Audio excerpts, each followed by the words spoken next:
Hello, मैं प्रवेश शर्मा। आज हमारा टॉपिक है द्वितीय भाषा। द्वितीय भाषा के रूप में हिंदी शिक्षण, Hindi teaching as second language और L2। सामान्यतः हिंदी को प्रथम या मातृभाषा या राजभाषा के रूप में शिक्षण का विवेचन किया जाता है। भारतीय संविधान में हिंदी को राष्ट्रभाषा का स्थान दिया गया, परंतु अंग्रेजियों का प्रभाव या अंग्रेजी का प्रभाव कम नहीं हुआ और अंग्रेजी जो है हावी होती जा रही है। भारत बहुभाषी देश है, यानी कि बहुत सी भाषाएं बोली जाती हैं, परंतु हिंदी को पढ़ने और समझने वालों की संख्या अधिक है। परंतु क्षेत्रीय भाषाओं अथवा मातृभाषाओं का अपना महत्व है। अहिंदी भाषी प्रदेशों में हिंदी को द्वितीय भाषा के रूप में पढ़ाया जाता है, क्योंकि हिंदी को राजभाषा के पद पर रखना चाहते हैं। हिंदी को सभी प्रदेश विविध कार्यकलापों की भाषा के रूप में प्रतिष्ठित करना चाहते हैं। इस प्रकार हिंदी भाषा का जो रूप है इस प्रकार से है: मातृभाषा या प्रथम भाषा के रूप में हिंदी भाषा प्रदेशों में या हिंदी भाषी प्रदेशों में, राष्ट्रभाषा या राजभाषा के रूप में सभी प्रदेशों में, तथा द्वितीय भाषा के रूप में अहिंदी प्रदेशों में। अहिंदी का तात्पर्य यह है जहाँ पर हिंदी नहीं बोली जाती है। प्रत्येक कार्य का कोई ना कोई कारण अवश्य होता है, यही भाषा के विषय में भी है। कुछ व्यक्ति द्वितीय भाषा को स्वेच्छा से सीखते हैं, अन्य के विषय में आर्थिक, सांस्कृतिक, प्रशासनिक, राजनीतिक और ऐतिहासिक, शैक्षिक या धार्मिक कारण हो सकते हैं। साधारणतया प्रत्येक भाषा की दो स्थितियां होती हैं, मातृभाषा के रूप में तथा द्वितीय भाषा के रूप में। एक व्यक्ति अनेक भाषाओं को सीख लेता है। ये कहावत है कि यदि एक व्यक्ति को एक भाषा आती है वह एक मनुष्य के समान होता है, यदि कोई एक व्यक्ति 4 भाषाओं को जानता है तो वह 4 व्यक्तियों के समान होता है। मातृभाषा को स्वाभाविक रूप में ही सीखा जाता है, परंतु द्वितीय भाषा को सीखने का प्रयास किया जाता है, जिसमें मातृभाषा की सहायता ली जाती है। द्वितीय भाषा सीखने में मातृभाषा सहायक होती है। हमारा अगला पॉइंट है आवश्यकता, यानी द्वितीय भाषा शिक्षण की आवश्यकता, need of second language teaching. मातृभाषा को अपने विचार एवं भावों के संप्रेषण से स्वाभाविक रूप में सीख लेते हैं, परंतु द्वितीय भाषा को सामाजिक तथा आर्थिक दबाव के कारण सीखते हैं। कुछ व्यक्ति द्वितीय भाषा को स्वेच्छा से सीखने का प्रयास करते हैं, जो कि पहले से अभी बताया गया था। द्वितीय भाषा व्याकरण की दृष्टि से अपेक्षाकृत अधिक कठिन होती है। द्वितीय या सेकंड लैंग्वेज सीखने के कारण इस प्रकार से हैं: हिंदी का द्वितीय भाषा के रूप में राजनीतिक दबाव। अहिंदी प्रदेशों में शिक्षण किया जाता है द्वितीय भाषा का। त्रिभाषा सूत्र के अनुपालन के लिए हिंदी को अहिंदी प्रदेशों में पढ़ाया जाता है। आर्थिक, यानी कि नौकरी, आर्थिक सुविधाएं आदि। सांस्कृतिक, शिक्षित व्यक्ति संस्कृत, ग्रीक, लैटिन, फ्रेंच आदि में सांस्कृतिक प्रेरणा लेते हैं। प्रशासनिक, उच्च पद, विशेष भत्ते अथवा शासितों की भाषा इसी कारण सीखते हैं।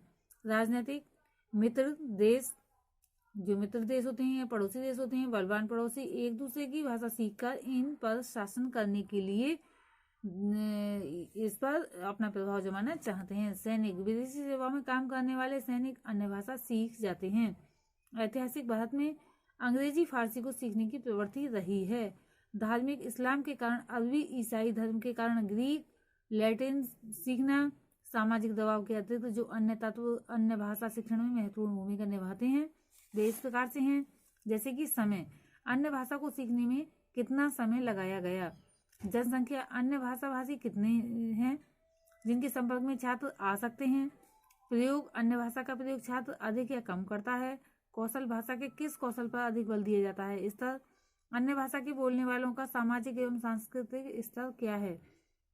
श्रोता या वक्ता का भाषा पर कितना अधिकार है। अभिवृत्ति, अन्य भाषा की ओर क्षेत्र की अभिवृत्ति कैसी है, क्या उसका दृष्टिकोण नकारात्मक है।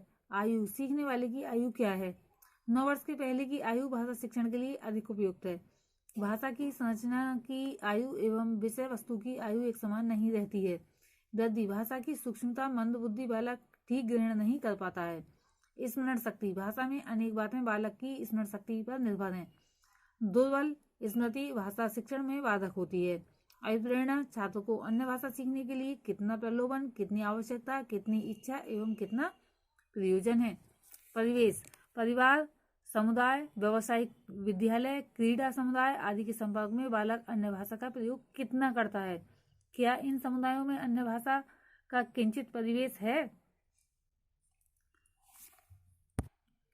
इन दबावों के अतिरिक्त आज अंतर्राष्ट्रीय सद्भावना और विश्व बंधुत्व का विशेष महत्व है, क्योंकि वैज्ञानिक आविष्कारों के परिणाम स्वरूप विश्व का एक रूप छोटा हो गया है। संप्रेषण के साधन इतने विकसित हो रहे हैं कि विश्व में कहीं भी किसी भी क्षण संपर्क कर सकते हैं। कोई राष्ट्र अकेला रहकर जीवित नहीं रह सकता, अतः विश्व को संपर्क की भाषा अंतर्राष्ट्रीय भाषा होनी चाहिए। इसके माध्यम से विश्व के राष्ट्रों के राष्ट्रों से संपर्क किया जा सके। आज विकास के युग में 3 भाषाओं का ज्ञान आवश्यक होता जा रहा है: मातृभाषा, राष्ट्रभाषा तथा अंतर्राष्ट्रीय भाषा। राष्ट्रीय एकता के लिए राष्ट्रभाषा और विश्व बंधुत्व के लिए अंतर्राष्ट्रीय भाषा का विशेष महत्व रहता है। नेक्स्ट पॉइंट है हमारा उद्देश्य। द्वितीय भाषा शिक्षण के उद्देश्य मातृभाषा शिक्षण के उद्देश्य से भिन्न होते हैं। मातृभाषा शिक्षण के उद्देश्य अधिक व्यापक होते हैं। मातृभाषा का लक्ष्य बालक के संपूर्ण व्यक्तित्व के विकास से संबंधित होता है, जबकि द्वितीय भाषा का उद्देश्य भाषा के कौशलों के विकास तक ही सीमित रहता है। पढ़ना, लिखना, बोलना तथा सुनना। परंतु हिंदी साहित्य में रुचि लेने वाले व्यक्तियों या छात्र छात्राओं का उद्देश्य जो है उच्च कोटि का हो जाता है। उदाहरणतः हिंदी भाषी प्रदेशों में हिंदी जीवन की मौलिक आवश्यकताओं के रूप में नहीं सीखी जाती। मौखिक आवश्यकताओं की पूर्ति या मौलिक आवश्यकताओं की पूर्ति तो उनकी अपनी मातृभाषा द्वारा ही हो जाती है। पारिवारिक जीवन से लेकर सामाजिक, साहित्यिक, सांस्कृतिक एवं आध्यात्मिक जीवन के ऊंचे से ऊंचे विचारों को व्यक्त करने की भाषा तो मातृभाषा ही है। पर जीवन के कुछ चुने हुए क्षेत्रों में अपने देश के अन्य राज्यों से संपर्क स्थापन के लिए और उनके साथ जो है व्यवहारिक आदान प्रदान के साधन के रूप में अहिंदी भाषी हिंदी सीखते हैं। जो हिंदी भाषा में का उद्देश्य जो है द्वितीय भाषा के रूप में, उसको सीखने के उद्देश्य से उनके लिए 4 कौशलों का विकास करना है। जैसे कि हिंदी में मौखिक रूप में विचारों को व्यक्त या फिर विचारों को वे समझ सकें तो इसे सुनकर समझना। हिंदी में लिखित रूप में व्यक्त विचारों को समझ सकें, इसको पढ़ना। हिंदी माध्यम से अपने विचारों को मौखिक रूप में प्रकट कर सकें, बोलना। हिंदी के माध्यम से अपने विचारों को लिखित रूप में प्रकट कर सकें, इसके लिए लिखना। प्रमुख भाषाई कौशलों के सापेक्षिक महत्व की दृष्टि से मातृभाषा एवं द्वितीय भाषा शिक्षण में अंतर हो जाता है। मातृभाषा शिक्षण में सुनना, बोलना, पढ़ना तथा लिखना एक स्वाभाविक एवं क्रम युक्त प्रक्रिया है, परंतु द्वितीय भाषा शिक्षण में यह क्रम कुछ परिवर्तित हो जाता है। कुछ विचारकों का मत है कि सुनने और लिखने का क्रम तो प्रथम एवं चतुर्थ ही है, पर बोलने और पढ़ने का क्रम बदल जाता है। द्वितीय भाषा में पढ़ने का अभ्यास होने पर बोलने का अभ्यास निर्भर है, अतः दोनों क्रियाएं जो है एक साथ रखी जानी चाहिए। आज के लिए इतना ही, धन्यवाद।